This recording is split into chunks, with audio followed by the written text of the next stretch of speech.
हर पूनम की रात को शिवानी का असली नागिन रूप सामने आता था, पर इस बार जब वो बहू की जिम्मेदारियां निभा रही थी तो उसे ध्यान ही नहीं रहा कि आज पूनम की रात थी और वो अपने असली रूप में आने लगी थी। शिवानी को डर लग रहा होता है कि कहीं उसका ये राज सबके सामने ना आ जाए। हे भगवान, अब मैं क्या करूं? अगर किसी को पता चल गया कि मैं एक नागिन हूं तो मुझे इस घर से ये लोग निकाल देंगे और चंदन, वो तो मुझसे नफरत करने लगेंगे। तभी रमा रसोई में आ जाती है और शिवानी अपनी सास को आता हुआ देख घूंघट कर लेती है। बहू, तू यहाँ क्या कर रही है इतनी देर से? तभी रमा देखती है कि शिवानी ने घूंघट किया होता है। अरे बहू, ये तूने अचानक से घूंघट क्यों कर लिया? कुछ नहीं सासू माँ, वो मेरी ना सहेली का फोन आया था अभी। हाँ तो उसने कहा कि आज पूनम की रात है और आज की रात बड़ी ही खास है, तो अगर आप कोई मन्नत मांगो तो पूरी हो जाती है, लेकिन इस मन्नत को मांगने के बाद आपको अपना चेहरा किसी को नहीं दिखाना होता, इसलिए मैंने ये घूंघट किया है। अरे पर तूने तो मुझे इस बारे में कुछ नहीं बताया। हाँ मम्मी जी, मुझे माफ कर दीजिए, वो घर में सब मेहमान आने वाले थे तो मेरे दिमाग से ही ये बात निकल गई। शिवानी ऐसा कहकर अपने काम में लग जाती है। रमा मन में सोचती है, बड़ी ही अजीब सी बात है ये, ऐसी ऊट पटांग मन्नत कौन मांगता है भला? और शिवानी मन में सोचती है, बस कैसे भी करके 12 बजे तक मुझे अपने असली रूप को छुपाना है। अच्छा चलो फिर ऐसे ही चलो, मेरी सहेलियां जा रही हैं, उनसे विदा ले लो। ठीक है मम्मी जी, पर ये घूंघट।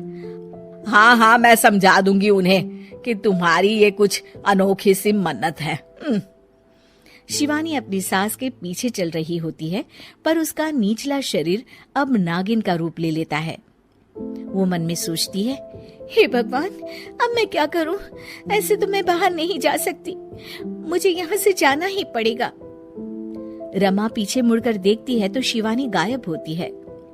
रमा ये देखकर चौंक जाती है कि आखिर शिवानी कहाँ चली गई अचानक से। बहू, कहाँ चली गई ये अचानक से? मेरे पीछे ही तो आ रही थी। शिवानी छत पर खड़ी होती है और घबरा रही होती है कि अगर वो पार्टी में वापस नहीं गई तो उसका राज खुल जाएगा। वो चंद्र देवता से प्रार्थना करने लगती है, हे चंद्र देवता, मेरे असली रूप को आज किसी के सामने मत आने दीजिए। मैं इस परिवार से बहुत प्यार करती हूँ और मैं यहीं रहना चाहती हूँ। चंद्र देवता प्रकट हो जाते हैं। अगर तुम यही चाहती हो शिवानी, तो मैं तुम्हें इंसान के शरीर में हमेशा के लिए परिवर्तित कर देता हूँ, पर फिर तुम एक नागिन भी नहीं रहोगी और तुम्हारी सारी शक्तियाँ छीन जाएगी। मैं यहाँ इस घर की बहू बनकर ही रहना चाहती हूँ चंद्र देवता, आप मेरे शरीर को इंसानी रूप में परिवर्तित कर दीजिए।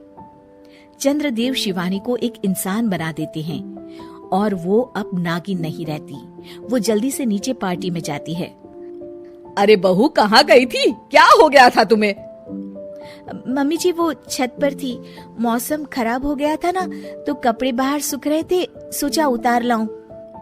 अरे बहू, यहाँ मेरी सहेलियां तुम्हारा इंतजार कर रही थी और तुम्हें कपड़ों की पड़ी है। मुझे माफ कर दीजिए मम्मी जी।